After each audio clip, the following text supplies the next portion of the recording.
大家好，现在我们来到我们日常维修管道会经常遇到的有限空间作业环境当中。现在我会将硫化氢气体释放到这个密闭空间当中，来看看我们这款毒气警报安全帽能否识别气体。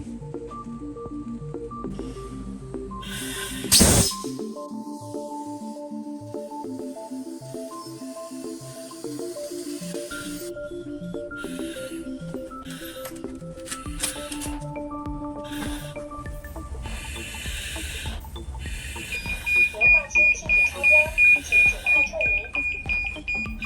硫化氢气体超标，请尽快撤离。硫化氢气体超标，请尽快撤离。硫化氢气体超标，请尽快撤离。硫化氢气体超标，请尽快撤离。氧化氦气体超标，请尽